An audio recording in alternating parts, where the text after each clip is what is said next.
अस्सलामुअलैकुम। आपको AB graphic studio में हम एक दफ़ा फिर खुश आमदीद कहते हैं। काफ़ी मैसेजेस आ चुके हैं स्टूडेंट्स के भी, दोस्तों के भी, कि आपने हमें वीडियो लानी भी सिखा दी, कटिंग वगैरह करनी भी सिखा दी, टेक्स्ट के ऊपर भी हमने काम कर लिया, ट्रांजैक्शन इफेक्ट के ऊपर ही काम कर लिया। तो सर हमें अब ये बता दें कि ये फ़ाइल एक्सपोर्ट कैसे करनी है। तो बिल्कुल ये सवाल बनता था। तो इंशाल्लाह ताला हम आपको थोड़ा-सा गाइड करने की कोशिश करते हैं कि हम जो भी वीडियो बनाएँगे, बेसिक आपको स्टार्टिंग में मैंने जो प्रीमियर की क्लास दी थी, उसमें मैंने आपको ये समझाया था कि प्रीमियर बेसिक एक एडिटिंग सॉफ्टवेयर है। इसमें हम लोग वो जिन-जिन फ़ाइल को सपोर्ट करता है, आप उन फ़ाइल्स को इंपोर्ट करते रहते हैं। इंपोर्ट करने के बाद उसको टाइमलाइन पे लाके मुख्तलिफ ट्रांजैक्शन के साथ इन करते हैं, मोशंस देते हैं, ऑडियो लगाते हैं, ऑडियो इफेक्ट लगाते हैं, टेक्स्ट लगाते हैं। ये सारी चीज़ें हम करते तो रहते हैं, मगर सॉफ्टवेयर को सिर्फ इतना पता है कि मेरे टाइमलाइन पे ये मुख्तलिफ किस्म की जिन फाइल्स को मैं सपोर्ट करता हूँ, वो फाइलें ला रहे हैं, उनको कैसे कैसे रख रहे हैं। एंड पे जाके हमने सॉफ्टवेयर को बताना होता है कि भाई ये हमने सारी एडिटिंग कर ली है, सब कुछ हो गया, अब हमें ये फ़लाँ फॉर्मेट में या फ़लाँ साइज़ में या फ़लाँ रेज़ोल्यूशन के अंदर हमें ये फ़ाइल को आप रेंडर और एक्सपोर्ट कर दें। तो आज हम आपको डॉक प्रीमियर में रेंडरिंग और एक्सपोर्ट के मतलब बताएंगे कि हम लोग इस सॉफ्टवेयर में कैसे करें। तो आइए चलते हैं हम अपने प्रीमियर की क्लास की तरफ।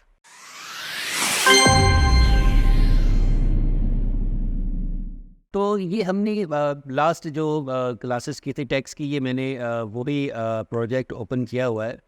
तो ये देखिए, ये आप देख रहे हैं यहाँ पर मेरे पास वही सॉफ्टवेयर है। तो इसके देखिए कि ऊपर ये एक येलो लाइन का मतलब है कि ये आपका वर्किंग एरिया है, इतने एरिया में आपने वर्किंग की हुई है। तो अब आप चाह रहे हैं कि जी हम अच्छा बाज़ औक़ात होगा कि इसमें कुछ ऐसी ट्रांजैक्शन या ऐसी फाइल्स आ जाएंगी जिसकी वजह से ये जो येलो लाइन है ये आपको कहीं कहीं रेड भी आना नज़र आ सकती है या सारी रेड आ सकती है। तो इसका मतलब है कि वो फाइल रेंडर होने वाली है, वो सपोर्टेड ज़रूर थी, मगर वो थोड़ी सी हैवी फाइल है, या आपका कार्ड उसको जो अगर आपने हार्डवेयर में क्या नाम है वीजे कार्ड वगैरह लगाया है, वो प्रॉपर उसको सपोर्ट नहीं कर पा रहा, तो फिर हम उसको रेंडर करते हैं। वो रेंडर कैसे करेंगे वो मैं आपको बता दूंगा।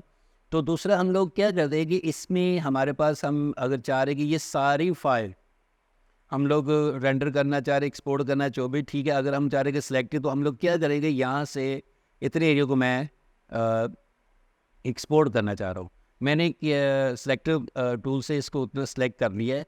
तो हमारे कीबोर्ड में स्लैश और या एक सवालिया निशान का एक निशान दिया था बटन, तो आप उसको प्रेस करेंगे तो ये आप ऊपर देखेंगे उतने एरिया को वो मार्क कर देगा। ये हमारा स्टार्टिंग पॉइंट है, ये हमारा रेडी, क्योंकि हमने इतने एरिया को सिलेक्ट किया हुआ है और वो उतने ही एरिया को मार्क कर रहा है।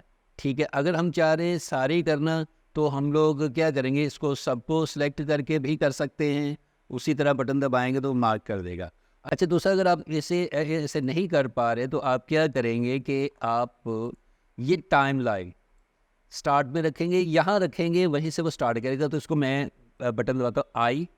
ठीक है, अब देखिए इसने आई से स्टार्ट लिए एंड तक कर दिया है, और जहाँ तक हम करना चाह रहे हैं हम अपनी टाइम लाइन को वहाँ लेके जाएंगे। ठीक है, और ओ प्रेस कर देंगे। ये मैंने ओ प्रेस किया तो उसने देखे अब यहाँ पर उतने एरिया को मार्क कर दिया। यानी कि हम अपनी टाइम लाइन को स्टार्ट पे रखेंगे, तो जहाँ से हम स्टार्ट एक्सपोर्ट करना चाह रहे हैं, तो वहाँ पर हम टाइम लाइन को लेके जाएंगे और आई प्रेस करेंगे, और जहाँ तक हम एक्सपोर्ट करना चाह रहे हैं टाइम लाइन को फिर वहाँ लेके जाएंगे।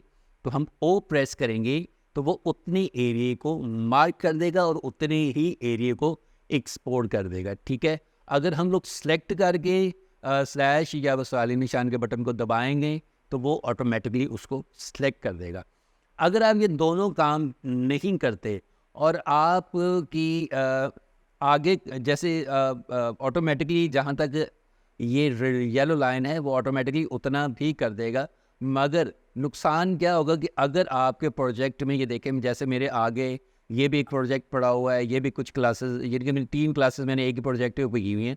अगर मैं सेलेक्ट नहीं करता तो वो यहाँ से शुरू होकर यहाँ तक एक ही फाइल को एक्सपोर्ट कर दे। जब हम लोग ऐसे या तो आगे वाली सारी फाइल्स को डिलीट कर दे, ठीक है, तो अब जहाँ तक येलो लाइन है वो वहीं तक रेंडर करेगा, उससे आगे नहीं करेगा। अगर इसके आगे कोई एक फाइल भी पड़ी हुई तो वो जहाँ तक वो फाइल पड़ी होगी वहाँ तक एक्सपोर्ट करेगा।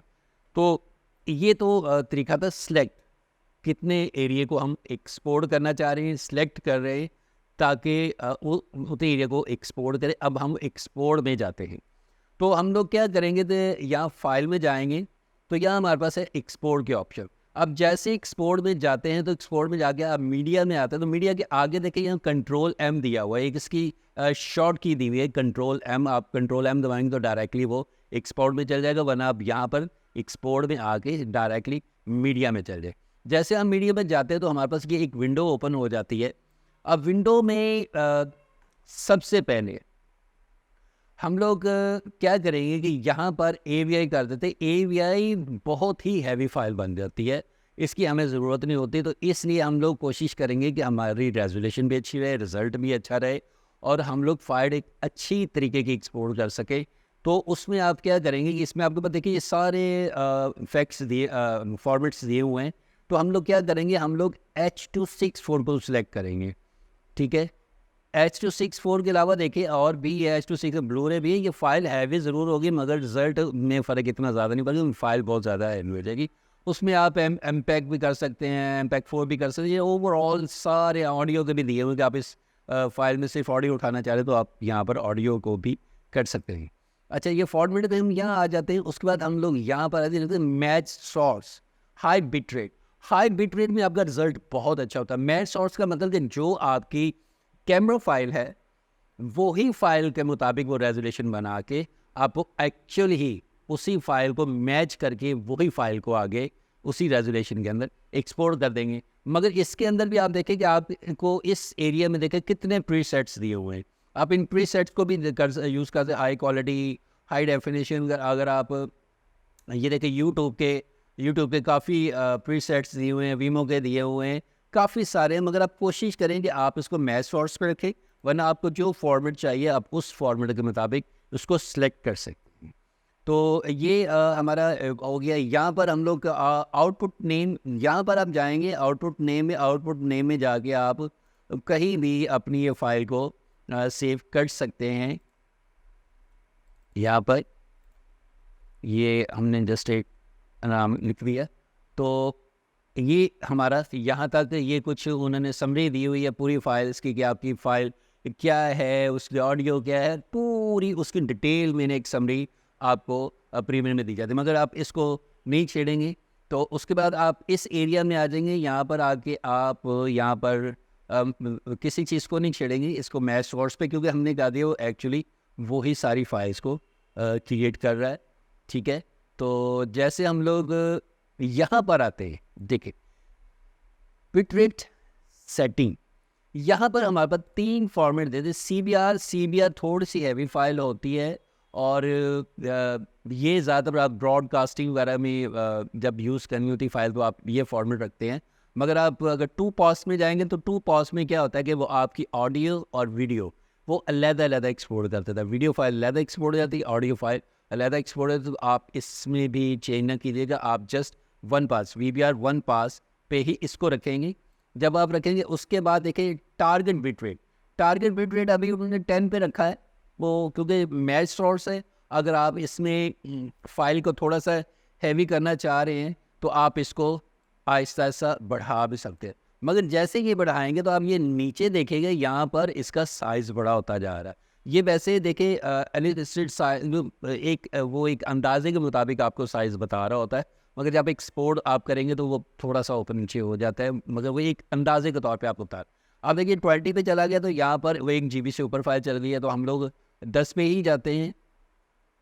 तो वैसे हमें कोई इतनी प्रॉब्लम नहीं होती 10 के ऊपर। आप देखें वो 556 MB पे आ गया, तो आप इसको यहाँ पे सेट कर दीजिएगा, बाकी आप किसी चीज़ को नहीं छोड़िएगा। हाँ, दूसरा इस में यूज़ मैक्सिमम रेंडर क्वालिटी, आप इसको चेक मार लाजमी कीजिएगा, ठीक है, ताकि आपकी कहीं भी कोई फाइल में कोई हल्का फुल्का कह के वाइब्रेशन हो या फाइल कोई थोड़ी हल्की हो, तो वो उसको एक इवन ही है ना, उसको बैलेंस कर देता, बैलेंस करके एक्सपोर्ट कर देता।